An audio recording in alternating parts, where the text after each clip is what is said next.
Voy a tratar de tocar dos temas que están siendo verdaderamente importantes en lo cotidiano, dentro de las vivencias y las experiencias de cada mexicano que tenga cierta conciencia de lo que estamos viviendo a estas alturas de la pandemia. Independientemente de que hoy miles de mexicanos empezamos a tener una leve esperanza en llegar a alcanzar de alguna forma la posibilidad de ser vacunados, pues hoy empezó la vacunación para adultos mayores en algunas zonas de la Ciudad de México. Hay dos situaciones que han permeado realmente las condiciones de salud mental global y de salud mental, digámoslo así, local, o cuando menos localizada por el conocimiento que tenemos de los testimonios de ustedes, no solamente en la Ciudad de México, sino en muchas partes de nuestro país. No dudaría yo en afirmar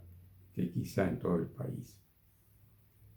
Desde que conocemos la historia universal en sus diferentes etapas, hemos conocido y hemos sabido que existe una actitud discriminatoria que a veces es muy severa entre los seres humanos. Desde tiempo inmemorial ha habido lo que se llama correctamente las clases. En algún momento fueron clases exclusivamente relacionadas con la antropometría,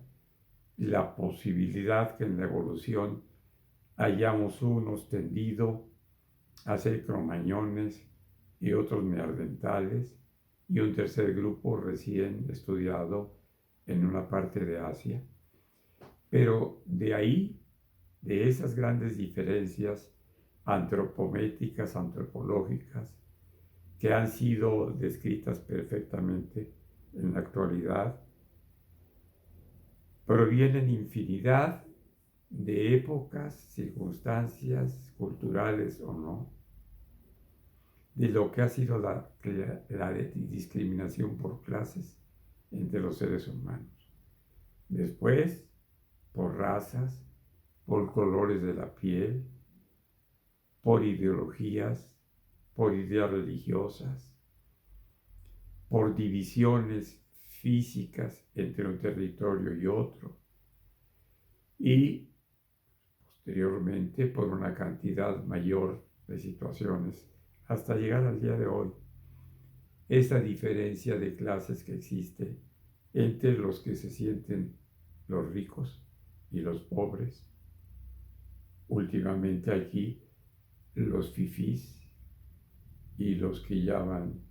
de alguna manera nacos o chairos, los blancos y los no tan blancos, los afroamericanos, como se llaman actualmente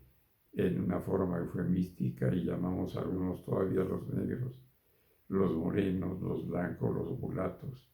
los asiáticos, los europeos, los arios, los indoamericanos, etc.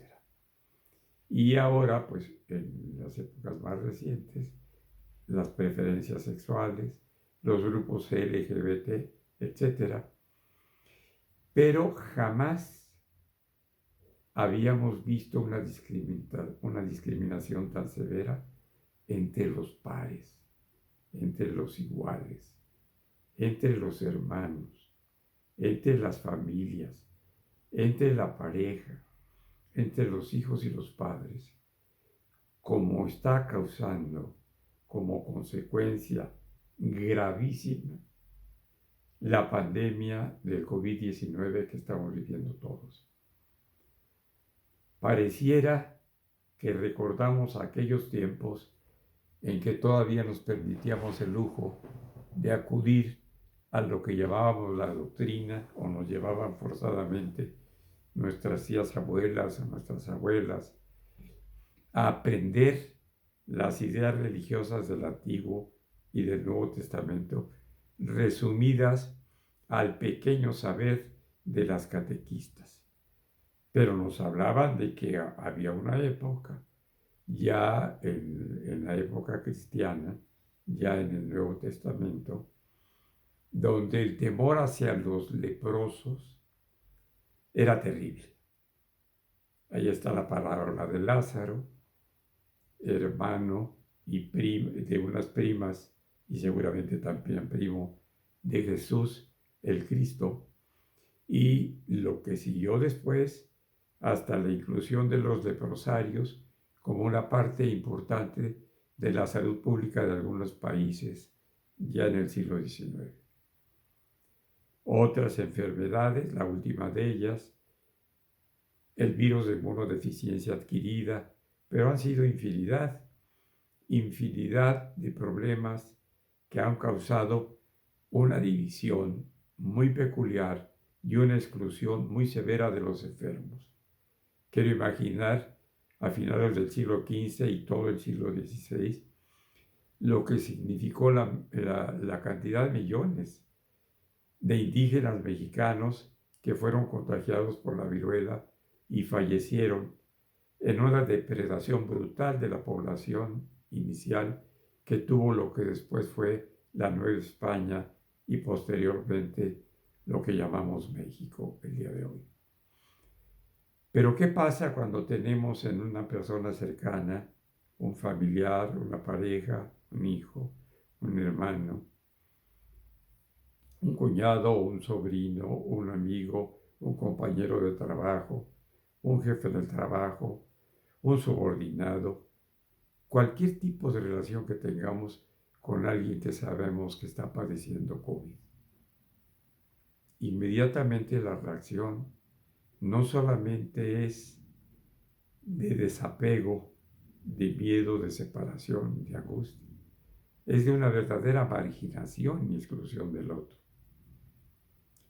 Y nos ha pasado, hasta donde yo lo puedo aceptar, creer y saber, a todos. Sin duda, habrá inconscientes o poco conscientes o desinteresados o negligentes o abúlicos que se manifiestan como poco temerosos a un contagio por este virus. Pero la mayor parte de la gente, lo que yo podría decir una gran mayoría, vivimos en el temor y en el temor pánico. El pánico es el más severo de los miedos, de llegar a un contagio que seguramente nos podrá costar la salud a la mayoría, afortunadamente, de los que tienen una salud previa,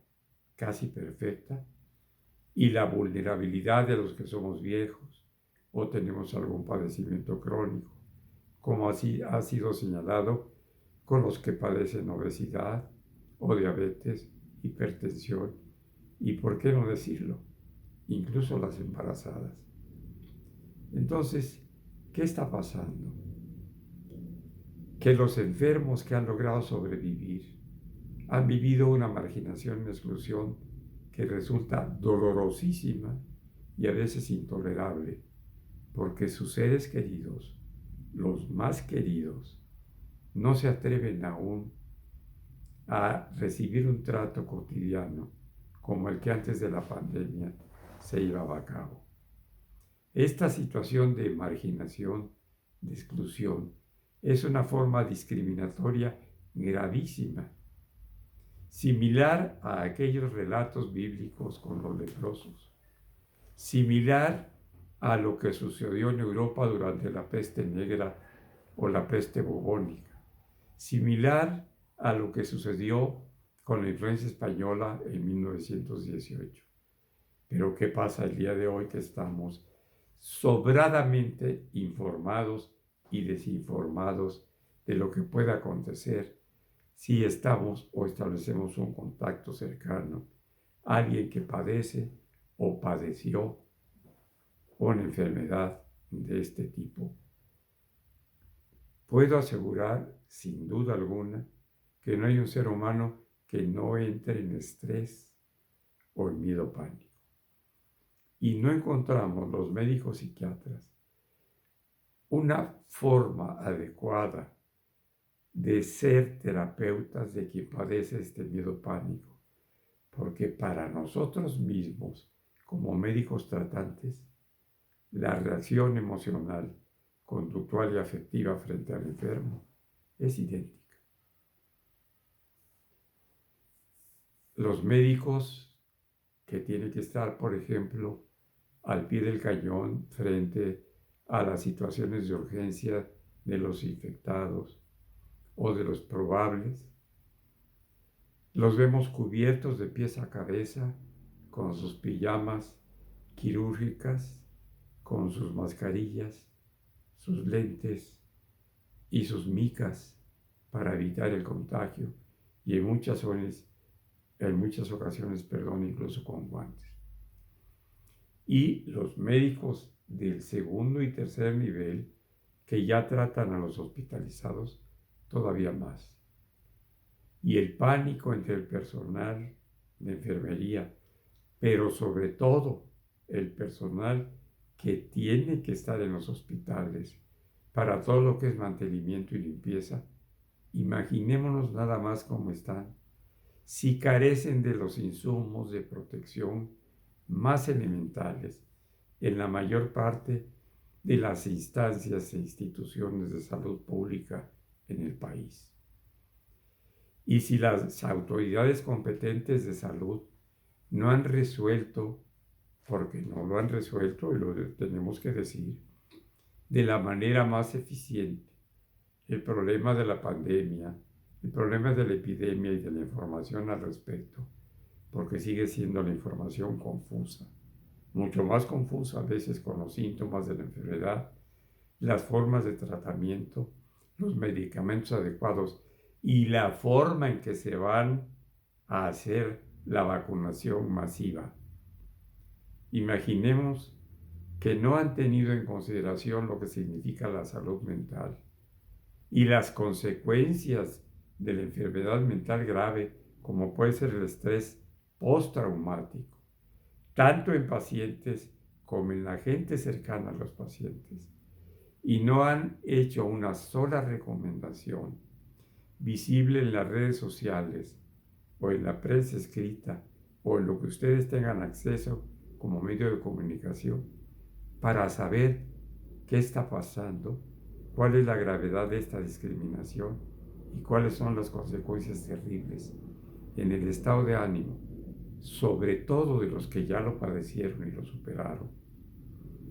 o de los dolientes cuando pierden el contacto con el paciente que está casi destinado fatalmente a irse y que no pueden tener el mínimo contacto con él algunas horas o algunos días antes de que el suceso fatal acontezca. No hay una línea de conducta médica, terapéutica y psiquiátrica que nos esté enseñando cuál debe ser el comportamiento a esta nueva forma discriminatoria tan grave y seguramente ya universal. Por eso yo les pido ayuda, como médico, como psiquiatra.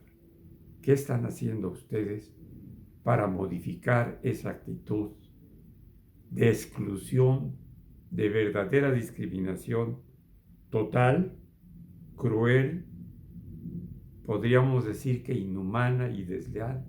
hacia nuestro familiar, amigo cercano, compañero de trabajo o vecino, cuando sabemos que está padeciendo del COVID en cualquiera de sus formas de evolución clínica? Háganme el favor de ayudarme, porque el día de hoy no sé qué hacer, ni conmigo, ni con mis pensamientos, ni con mis sentimientos, ni con mis acciones. Y también el bloqueo terapéutico de no saber qué sugerir cuando no se sabe hacer como persona y como médico casi nada en uno mismo, porque el optimismo, la esperanza, para muchos se nos acabó.